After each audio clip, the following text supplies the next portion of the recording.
Madame, Monsieur, bonjour et bienvenue. L'Olympique de Marseille est plongé encore un peu plus dans la tourmente. Nous allons y revenir en longueur dans le début de cette édition après la défaite 3-0 à la Beaujoire face à Nantes. À la une également du rugby, mais également le retour de la star française de la natation, Léon Marchand en pleine forme. Le casque sur les oreilles, le volume au maximum, un verre à la main. L'œil du sport, c'est parti. Ganago, Kabela et Ablin, voilà trois noms qui devraient a priori résonner très longtemps dans la tête de l'entraîneur marseillais. Habib Beye, le Sénégalais, a en effet conduit son équipe à la déroute avec une défaite 3-0 face à Nantes à la Beaujoire ce samedi en ouverture de la 32e journée de Ligue 1.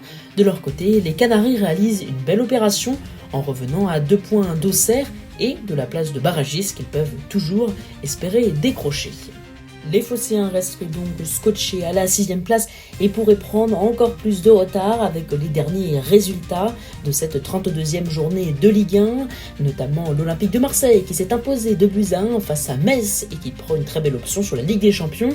Cela sent donc le fiasco, un fiasco de plus pour l'OM, mais un fiasco qui fait encore plus mal. En effet, la statistique est cruelle. Concernant Habib Beye, il s'agit du pire départ pour un entraîneur de l'Olympique de Marseille depuis, tenez-vous bien, 1984. Et avant lui, le Sénégalais, seul Louis Maurer en 1958, Louis Miro en 1962 et Roland Gransart donc en 1984 avaient connu un bilan plus faible sur leurs 10 premiers matchs avec 6 défaites chacun. Dans les autres rencontres, Lille et Le Havre se sont quittés sur un score nul de 1 partout. Même score entre Nice et Lens, malgré le carton rouge pour les Lensois. Le PSG a trébuché également avec une équipe très largement remaniée face à Lorient, 2 buts partout, avant le choc face au Bayern Munich en demi-finale retour ce mercredi. Et ce soir, c'est Lyon qui affronte Rennes. Nous y reviendrons à la fin de cette édition dans les programmes.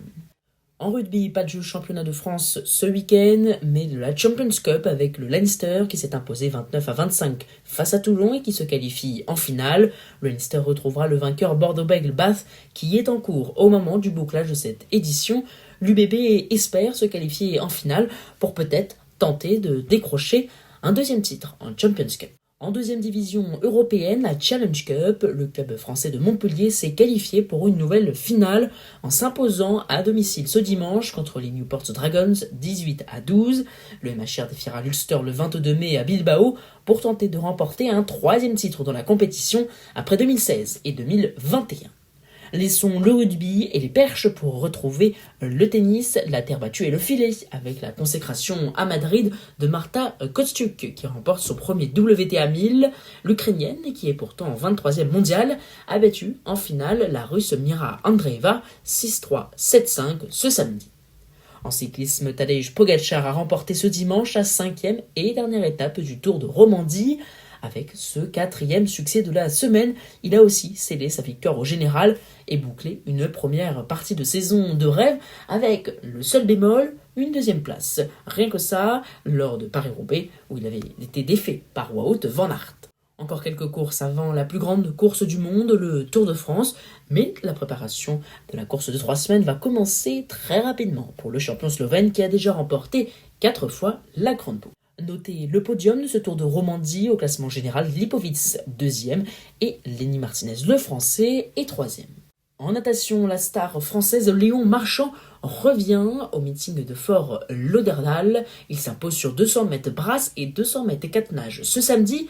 Lui qui avait déjà remporté le 200 mètres papillon jeudi et le 400 mètres 4 nages vendredi, c'est donc un carton plein. De son côté, l'États-Unienne Gretchen Walsh a elle battu le record du monde 200 mètres papillon. Dans un très court instant, le programme est juste avant un mot très rapide de notre partenaire. Il s'agit de myfuturegift.com. C'est un site où vous trouverez tout ce dont vous avez besoin et même ce que vous n'imaginez pas encore. Alors rendez-vous sur myfuturegift.com et vous qui êtes fan de sport, vous y trouverez même des accessoires pour vous mettre ou remettre au sport, également pour préparer votre maison, pour recevoir une fête, mais également et surtout des idées de cadeaux pour vos proches.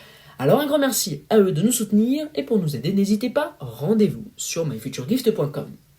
Le programme donc, je vous disais, avec la 32e journée de Ligue 1, ce soir en clôture à 20h45 sur Ligue 1+, l'Olympique Lyonnais défiera à domicile le Stade Rennais. Le week-end de Ligue 1 se termine par un choc entre deux équipes en forme, puisque Lyon accueille les Bretons dans le cadre d'une affiche aux enjeux considérables pour la qualification européenne. Les deux équipes peuvent encore y prétendre.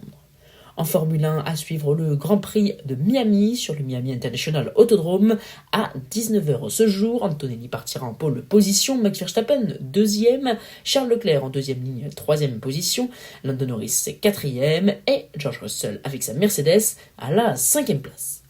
Voilà, vous savez maintenant tout ou presque. Alors un grand merci d'avoir suivi cette nouvelle édition de l'Œil du Sport. Et puis, ne quittez pas une toute petite annonce, car exceptionnellement, vous nous retrouverez avant mercredi prochain.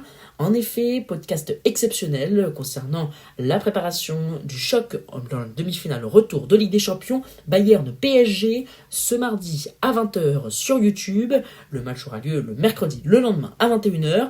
Et puis à la place de nous retrouver le mercredi pour le podcast d'actualité sportive, retrouvez-nous dès le jeudi avec un débrief complet de la rencontre qui, on l'espère, sera tout aussi sympathique et tout aussi extraordinaire que le match aller.